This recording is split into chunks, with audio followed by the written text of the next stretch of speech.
This podcast is brought to you by Most Valuable Podcasts, leading the league in podcasting entertainment. Welcome, ladies and gentlemen, boys and girls, children of all ages. This is the Fast Break Podcast. I'm your host, Sean Anderson, and alongside me, as always, is Ricky Widmer. What's up, guys? And Dave Oster. Hey, everybody. And today we have a full slate. We're talking about LeBron's recent groin strain and how that's going to affect the Los Angeles Lakers. That whole team's banged up. JaVale's out, Rondo's out, now LeBron is out. So we'll talk what that team will look like without him. Yeah. Then we're going to go into other injury news, kind of the more positive news of DeMarcus Cousins is nearing a return soon, most likely in the month of January, and the Warriors are struggling right now. So we'll talk about what Boogie will add to this team and if it will be a positive or a negative, because some people are thinking that he won't exactly fit on this team and they kind of need to get back to the basics, and then throwing in DeMarcus Cousins might throw them off. And then finally, we're going to do our wet boys in between, but then finally our big topic will be Kevin Durant and the talks of him possibly being a Celtic, as Jackie McMullen said she's hearing rumors that Kevin Durant might be intrigued by the Boston Celtics. But before we get into that, we just want to reach out and say, first off, happy holidays. Also, Happy New Year, because this is going to be our new year, final episode of 2018, first of 2019 for some people. So Happy New Year. And then finally, if you are listening to us on iTunes, please rate us 5 stars. We're trying to get up to 40 reviews on iTunes. So if you're listening, you got time, open up that iTunes app on your Mac, or go up to on your PC, open it up, type in The Fast Break, and give us a rating. Or 5 on stars. Your phone. You can do it on your phone, Or you can do it on your phone. So there you go. So if you can give us the time and give us that rating, whether it's 5 stars, 4 stars, 1 star, just give us the feedback. We appreciate the feedback, and it's pretty easy and pretty quick. You're probably already done if you're talking to me, because I'm just rambling. But let's get into the big stuff. Let's get into LeBron James.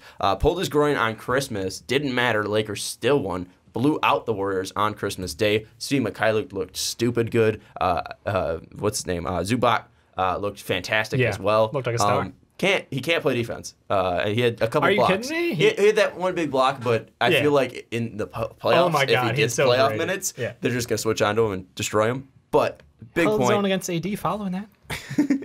Big point is that LeBron did have the groin strain. He's going to be out for multiple days. Didn't make the trip to Sacramento on Thursday with the team. So let's talk about how it will affect the Lakers. Right now they are in the playoffs, and they're going to be without Rajon Rondo, a veteran presence, without LeBron James, a veteran presence, without JaVale McGee, a veteran presence. How much is the injury bug biting the Los Angeles Lakers, and how much do you think it will hurt them? Dave, you go first.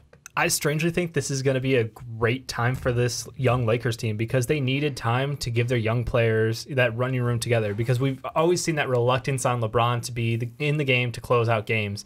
And literally last night, we just watched the Clippers go on a 21-0 run on this young Lakers squad. And it's like they need to experience that, because they need someone else to step up on that team to make sure that, hey, we know the momentum's going. We've got to change things. We've got to fix up something. We've got to do something to get that momentum back. And by giving these young kids these meaningful minutes in the early to mid-season, like that will pay dividends come year-end and playoff time, because we're seeing Lonzo, 2 games post-LeBron, he's putting up like 19, 6, and 5 or something. Like he is having the impact that we had hoped to see out of Lonzo when he was first drafted. So I think it's a lot of positive, even though the record might suffer for it. But all in all, they should still be able to get to the playoffs by the time, with LeBron coming back.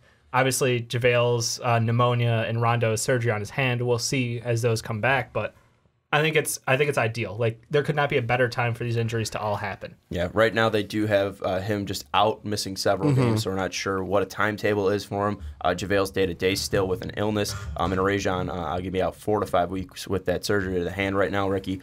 They are 20-16. That is good for 7th in the playoffs. Only 3.5 games back of the Denver Nuggets, but also the Pelicans, who are in 14th place, are 7.5 of the Nuggets. So a very tight-knit Western Conference. Probably won't change too much. They'll probably still be in playoff contention with LeBron being out for X amount of games. But do you think it's a positive that he's going to be out because guys are going to get their experience, or do you think it's going to be a negative because obviously you're missing the best player? No, for me it's a negative, because like the first thing I thought of with like what Dave is saying, like, oh, we're getting these young guys they're going to gel together, and the first thought I think of, we saw this last year. Last year was supposed to be the year that these guys melded together, and they didn't make the playoffs. So it's like, for me, this is going to turn into, and I look at their next few games without LeBron. Sacramento might be close. Give it to Sacramento again. OKC, this Laker team without LeBron is not going to beat Russ and playoff P. The Knicks, you could beat the Knicks. I'll give you that one. Minnesota, at Minnesota. Derrick Rose has been fire of late. I mean, this Timberwolves team looks like they're trying to turn it around. And then you go into Dallas to play Luka, who he's been on fire. That Dallas team has been doing really good as of late. I don't like the next few games for them, and I'm looking basically on a, like, yes, they're going to develop together. You hope that they develop together. Yeah. But for me, the whole point of this year for the Lakers was we have LeBron. We need to make the playoffs and then show free agents, the prime free agents, that they can come and play with LeBron here and win a championship regardless of who's in San Francisco. But, I mean, again, we don't know how many games it's going to miss, and you're already saying, like, well, I'm just saying, this like, could affect free agency. Well, I'm just saying, he could be like, back by January 6th, then it'll be fine. You miss, total of 5 games. And, yeah, the day-to-day means it's not an end-of-the-world thing, but, there's no we don't know, there's no day-to-day yet. We JaVale's don't know day-to-day, how but this there is no... going to linger on. And the thing that makes me kind of question a little bit is did not make the trip to Sacramento. Like, for me, the thing is could that be viewed as, and I'm not saying this is a negative, but for me, like LeBron, hey, I'm still going to make the trip. I'm going to still be on this bench for this young team, rather than him just saying, nah, I'm going to not go to the game. No, I'm throwing it out there. I wouldn't make too much of it, because then he was at the next game against the Clippers on Friday night. Because, again, what's the point of making that trip when you could probably be getting treatment for your body, not putting your body through going through a trip to Sacramento when you could stay home. The next game's going to be at home anyways,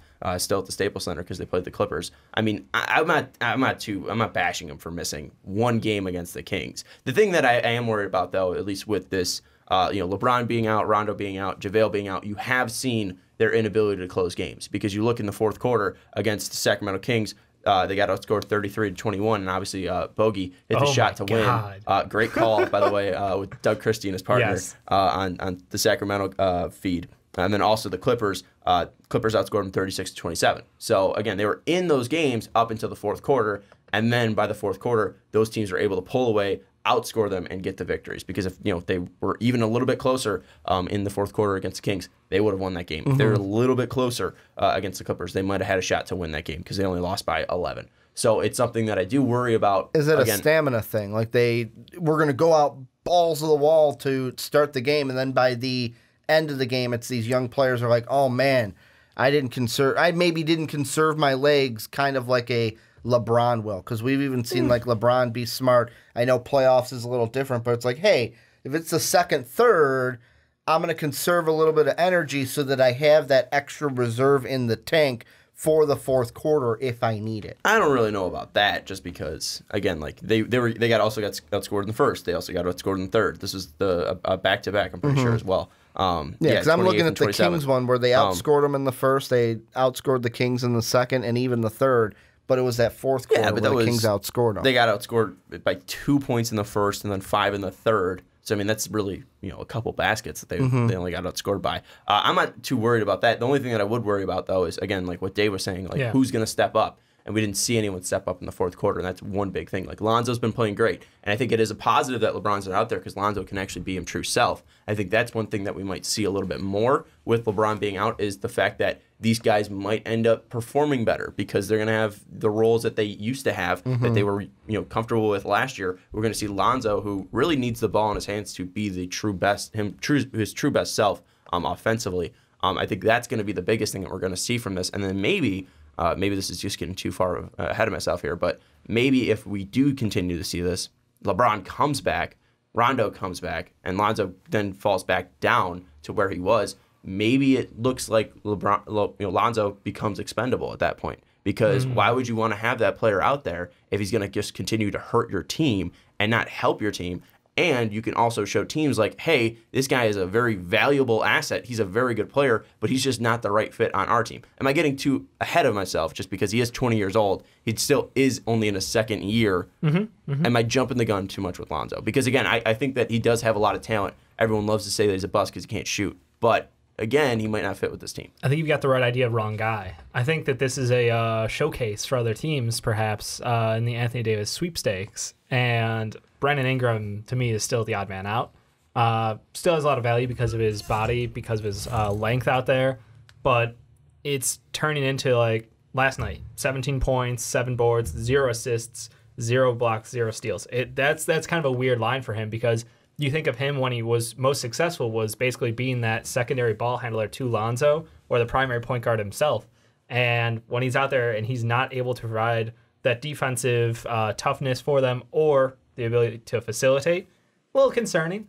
But yeah, I think it's a showcase of the young talent. At the worst case, and maybe it is future thinking, and maybe it's just like, worst case scenario, you guys get to see what our young kids can do, and if you're interested, now you can see what they can do without having someone who's going to take up 30% of the usage on our team. Without Daddy's not on the court anymore. Exactly. I mean, like Kuzma looks, even if he missed literally all of his threes last night, 0-7 from 3, still got confidence in his shot. He's still going to take shots, and that's what you want to see out of someone that young and on a team where you need scoring. So I really like what I've seen out of them, but I think that B.I. looks like he's definitely the odd man out. Lonzo's intriguing because it's, do you trust Rondo's health? Because we've seen him hurt in the past time after time, and if you can't trust him in the playoffs, you definitely need someone like Lonzo who can step up and elevate his game. Now that we can see when people aren't there, Lonzo can definitely facilitate and do it all. I find it funny, too. You say Lonzo, you say B.I.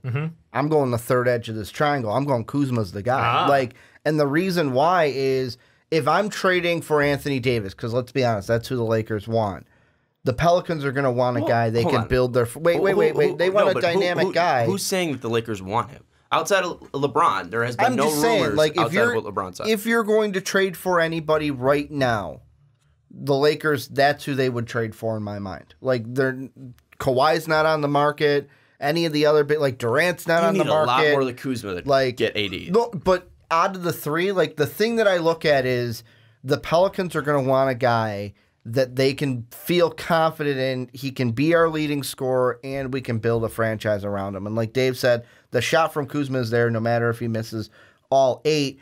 But I look into that if I'm the Lakers. I know it's a small 2-game sample size, but the thing I do not like with Kuzma, and I love Kyle Kuzma overall, is that he went, 2 of 8 from 3 against the Kings, and then 0 of 7 from 3 against the Clippers. You can say, well, Ricky, it's just a 2-game stretch. He's shooting bad. The other thing, and this is my numero uno red flag, is LeBron comes out, the kids start playing. Kuzma has 6 turnovers against the Kings. He bumped it down, but still had 4 against the Clippers, whereas Brandon Ingram, he had 5 against the Kings, but he only had 1 against the Clippers. But he had 0 assists, though.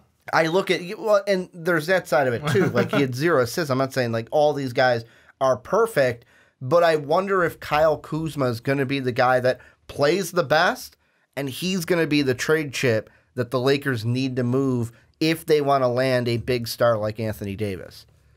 But also with that, Kuzma is probably the one with the least amount of trade value. Although he's performed the best, putting up 18, I think, last year, and around 18 this year, if I'm not mistaken.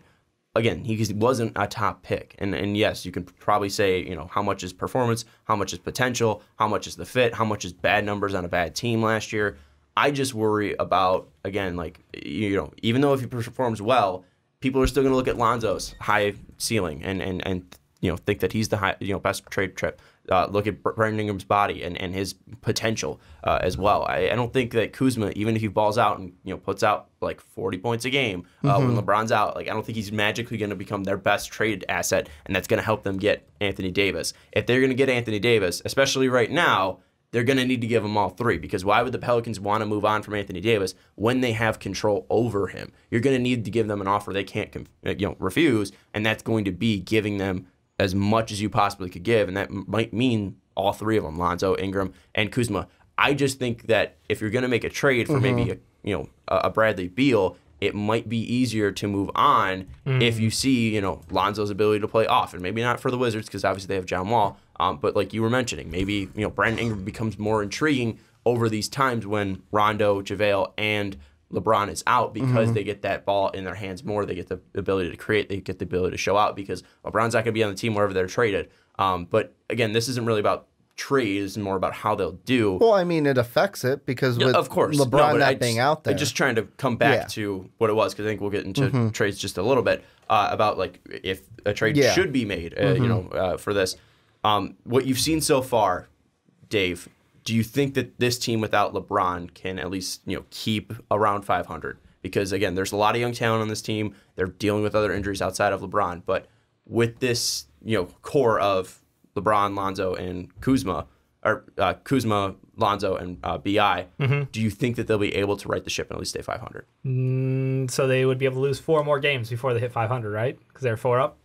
Well, no. Right now they're 0-2. No, I just meant like record-wise overall. Yeah, they're 20 and 16. Up. Yeah, so I think they're not going to. I think they're probably going to lose 3 out of the next 4 games. So yeah, they're not going to be able to win many games. I'll just say that. Like they're young. They're not very deep as a team right now. What do you think they're missing with LeBron then? Like what's the biggest thing? Obviously outside of the best player in the NBA, but that sort of helps. At least with the lineup that you see, if this was the Lakers team, what would you be saying they need? Is it just another star? Is it a guy who can be a go-to scorer? No, I think they've got, I think Kuzma is probably going to end up being the go-to scorer. He just needs to find some consistency, and like Ricky said, a shot from 3 as of late not been. I would probably say, they need a secondary ball handler because, honestly, BI has been disappointing as of late. And, I mean, Stevenson, okay, but, I don't love him. I don't love him out there. Their bench depth's non-existent. They got 3 on the bench, basically. That's it right now. It's weird that Svi, played up, and then they just drop his minutes again because they feel like they've got to market KCP and Hart out there so Svi doesn't get minutes. And I think that's kind of... Luke Walton kind of bugs me with his rotation sometimes. Weird tangent, sorry. No, it's just... You see, a snippet of one player or, them get a little bit of success, and it's like, oh, where'd he go? Why isn't he playing anymore? And Svi's been one of those guys who's up and down. Same with Mo Wagner. He's a guy, you have no depth on your centers. You gave Zubac the starting role, and he's had 3 great games and 2 disappointing ones. But yet we're not going to give him any minutes. Tyson Chandler, yes, we know he's what he brings, but I'd be curious to know why Mo isn't getting anything at this point. So I think that yes, you're a young team because LeBron's not out there and Rondo's not out there and JaVale's not out there. So it's why not let them play a little? But no, they're not going to be able to win games. Not consistently, not at a 500 rate even. But I do believe that they can at least win 1 out of their next 4, and then hopefully by then LeBron is back and they can get rolling again. Their team is so dependent on him, and that's why it's kind of surprising to see okay, so they can put up some individual numbers and they look good for most of the game together. You can see there's chemistry there, and I like the effort. That's the other thing is watching them play. You see the hustle out there.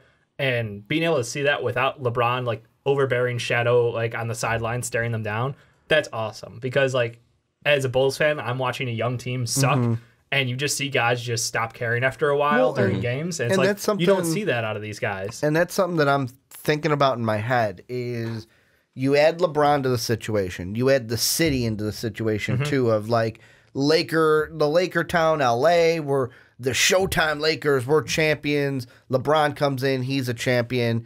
These young kids are expected, are we expecting too much out of them? Are we expecting too much out of Lonzo and Kuzma in their second year in the NBA? Are we expecting too much from B.I.? I know he's the oldest, so that might be the only one where it's no, you've been here since 2016. I think he's you've actually had the third year. Isn't Kuzma same age as B.I. or older?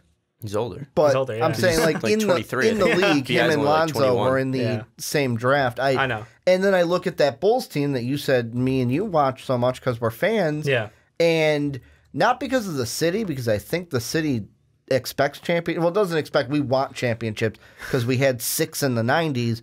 But our it's ex-players are getting cheered louder than our current players. Because of our management, we are. It's more of you know what? I'm just going to watch these young players play, and it is fun. Expectations? The expectations are a little bit lower, and it would be completely... take these 3, Kuzma, B.I., and Lonzo, put them on a different team, and nobody is scrutinizing them. I just pick a team at random, say the Pelicans. Yeah. Like, they would not be scrutinized in New Orleans. I just want to interject real quick because looking it up, I totally forgot. Ingram's actually younger than Lonzo. Yeah, that's what I thought. I was like, he was like... Ingram, September 2nd, 1997, so he's 21. No, I'm sorry. I don't know. I'm just fucking stupid. They're 21. Both 21. Yeah. Ingram was September 2nd. Lonzo, October 27th, 97. So they're both 97. Ingram older by a month. And then Kuzma, 23. He was born July 24, 95. So I'm actually older than both Brandon Ingram and what are you doing with your life? I remember I remember when I got to that point. Remember when Derrick Rose got drafted? We were like, man, that could have been us. That could have been us. But going back, I think that I think there is too much pressure on him, but I don't think it's just because of the city exactly. It's because the player that you're playing with is a big thing, and you look at other markets of rookies and big ones. I don't think there's a ton of pressure on the Chicago kids just because, again, there's not an expectation because there is no star for them to win. And even then, I think there's still pressure. Even like Chris is done. People are wondering if he's the future. No one's really questioning Wendell because it's just so early in his career. But it's like Markkanen balled out early in his career, so it's not really there's not really too many questions about him. But you look at New York, and there's a lot of questions about Frank, and he's not getting playing time out there, and there's pressure on him. And if he's the guy out there, you look at L.A. Obviously, last year there wasn't too much pressure, but now being in your third year, Ingram. Then there turns to be the pressure because you're not a sophomore, you're not a rookie anymore. You need to start stepping up. I think that's why there's pressure on him. Kuzma, again, there's no pressure on him. He exceeded all expectations. He was like a late 20s pick. Exactly. Late round pick, already 23 years old. He's putting up 18 a game. Kuzma's going to be the Jimmy Butler of that draft where it's like, wow, he went 30. Like, I know Jimmy was 30. That's what I'm saying. But, wow, he went 30? I thought he went like top 15 or something like that. And Lonzo's obviously going to be a huge target just because of his father and the whole Ball family. But I look at it, and I think it's, again, and you look at what Boston did as well, another big market. Those rookies automatically started, playing extremely well. So I think there's that expectation that's heightened now because, rookies don't have that kind of grace period of, you have 4 years to become great. It's now just, all right, you step in, you have to be great already. And Luka's not helping that situation either because he's just dominating. We're spoiled. Rookie classes as of late, we are incredibly spoiled on how quick they can enter the league and then immediate results as far as their stat lines. Maybe not as far as the win-loss column at the end of the year, but it's been, come on, this is a joke. The last 4 years, oh my God. Yeah, I mean, you look at this too, and I think just like Lonzo and this draft class, now Markel's, being injured, and then people are like, oh, well, Lonzo's got to be better. And then it's even more difficult with who's breathing down your neck at 3 in Jason Tatum and the fact that there was traded. So I think again, there's so much focus on the draft, there's so much focus on the rookies, and now you add LeBron to the Lakers. There's so much pressure on it, and I don't think it's really fair to them, and I don't think it means they're ever going to be bad players or they're not going to be able to develop because again, when LeBron's not out there, Lonzo does look great. Lonzo does show that ability to score, be a facilitator, be a great defender. Lonzo has shown a ton of potential. I think the most potential out of all three of them. Yeah. Well, and the thing that I just wanted to say is bringing up Jason Tatum in Boston, we saw that from last year with them where Hayward goes down, Kyrie injured late in the year, and it's those guys stepped up, made a deep playoff run, and the thing that I find it funny is, we go oh man, Jason Tatum played up,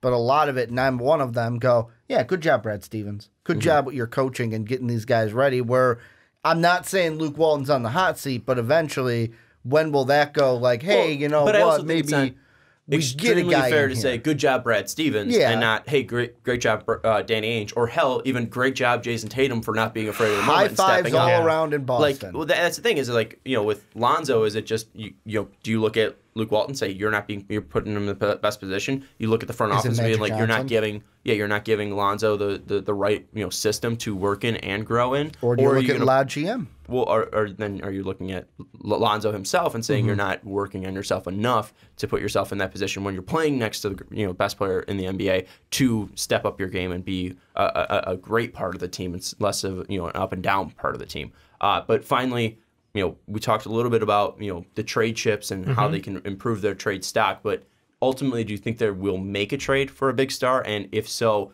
which players are going to be moving and what type of player do you think they're going to go after this year? So, obviously Anthony Davis is on the table, but do you think Lonzo Kuzma, BI, if they play well, they could be moved for a big name player to help this Laker team now? Or do you think if they play well, that just gives the Lakers more incentive to keep them and try to just grow this hometown core? Yes and no answer. Yes to the talent playing up, being like, oh man, this is good talent that we can trade for. No, it's not going to happen this year. If it happens at the soonest, it'll be in the offseason. I still want to lean towards the trade deadline. I think they're going to make a move for something. I don't know if it's going to be as impactful as like the AD thing that I want to happen. But like, I still see BI as the odd man out. But you're going to have to move two pieces plus futures to get him anyway, or to get AD, I should say. So, yeah, it's tough. If anything happens, it's going to be a smaller move to get like some additional piece for this team. But veteran BI, guy. I mean, but if they I make see that BI move, and BI LeBron needs can't be on the same team. Like going into this season, I was like, I'm ready for him. I want him to be, the number 2 guy on this team. He can be another ball handler out there.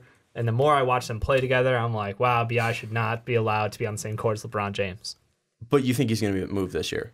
What piece? Because, I mean, this is still a big piece, I think. He is. Because he's a second overall pick. He's got great size, great wingspan. Are you looking for a wing? Are you looking for a guard, a combo guard? Are you looking for another big that could be dynamic? What piece are you trading this young player ideally hoping for a wing who can actually shoot from the outside. Like someone who can legit play 3 and D.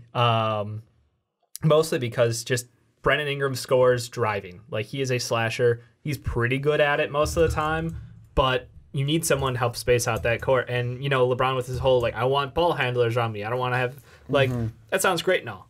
But what we've seen is, like, BI, when he's not, when the ball's not in his hands, he's, like, not engaged in that offense. And he's just kind of standing around on the outside trying to create some motion to distract somebody. But I don't know. I think that they need a wing out there who can, his defense is great, but he just doesn't bring that outside shooting consistency that they need. So I look to see, if they do make a move, it's going to be for a veteran, just outside shooter. But AD is the dream. Maybe this offseason, I wish this trade deadline, but if AD keeps playing like this, there's no way they're going to move him. Yeah, I mean, the big thing, too, you look at Ingram splits, and the higher the usage, typically the greater results. You look exactly. At, October, he had a 26 usage and had 17, 4, and 1 out there and shooting 47 and 36. So I think that he is the odd man out, but I just don't see him traded this year because I don't think there's going to be a great enough piece that will warrant it. That will warrant it. Yeah. So maybe you look at the offseason, like Ricky mentioned, maybe that in the draft something pops up, or maybe the start of next season, AD demands a trade or something like that. I think BI will prove to be a useful asset. Yeah. But I do question about his long-term ability to score because again, this kid's 6'9". You get the comparisons to KD, and maybe that's not fair because KD's way too good to be compared to. Yeah. But also you're taking less than 2 threes a game, and this is with Lonzo Ball. This is with LeBron James passing the ball. High movement offense. Yeah. I don't understand how he's not getting more 3 attempts or why he's not pulling the trigger and shooting more threes out there because you're just going to become even more dangerous if you're proving that ability to not have a fear to shoot out there. You might hit a couple because he's got a decent stroke. And then once you start hitting them, that's just going to make you more dangerous driving to the hole. So and they're not afraid of it because like they're letting guys like Kyle Kuzma jack up multiple threes a game, and he's not a great 3-point shooter. He's like a career 30% guy. So it's just kind of 36 last year, 30 this year. So and I think it's different just because Kuzma again he was a later pick, needed to but prove they're giving himself. Him the shots. That's the thing is the volume is there for him. I'm saying last year he proved himself. Yeah. Last year to warrant those shots. That's why he's getting those shots still, I think. And I think the reason why he was taking those shots last year because he had that mentality of this is a bad team. I can make this team and I can make this team for the long term if I go out there and start shooting, proving myself. Went out there and did it. And so far it's worked out for him. We're talking about him as a huge trade chip, and obviously, now he's got 18.7 points per game, the number 2 pretty much. Yeah, on he's LeBron the true James number team. 2. Yeah, so I mean, it's been impressive so far what he's been able to do. Final thoughts on the Lakers and what they're going to do without LeBron James. For me, if the longer LeBron is out, the more this team will slide out of the playoffs in my mind. So hopefully LeBron comes back sooner rather than later, so this team can stay in the playoff hunt. Dave? I think the best point made during the segment was when Ricky brought up the Celtics, actually, and how their injury struggles last year.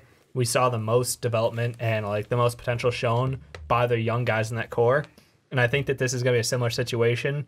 but they're not going to have the ability to win as many games as the Celtics did last year because the Celtics had a great head coach and their players played up to a higher level than anyone expected. And they were in the East.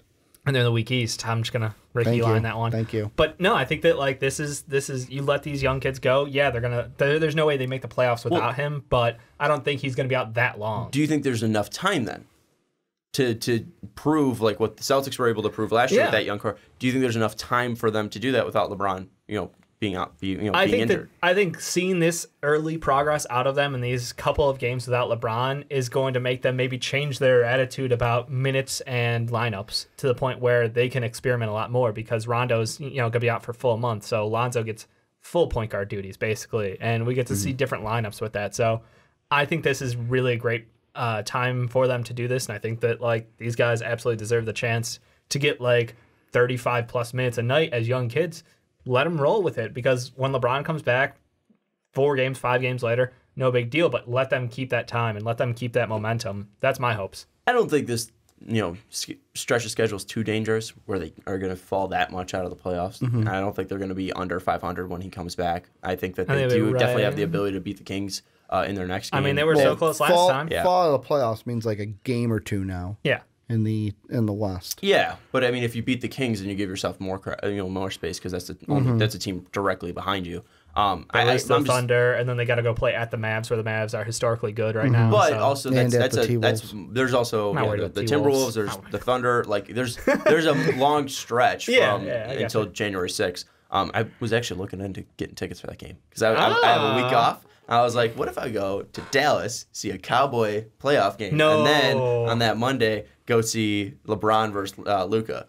Didn't do it because I don't have a ton of money. I was going to say, Sean, you got like a second or third job that I don't know about? No, I don't. So that's why I didn't do it because I don't have enough money. But yeah, I was going to take a solo trip and go watch the Cowboys hopefully lose in the playoffs and then see Luka versus LeBron. But we might not be seeing Luka versus LeBron. So I'm glad I didn't buy those tickets. But anyways, that's our thoughts about LeBron's injury and how it's going to affect the Los Angeles Lakers.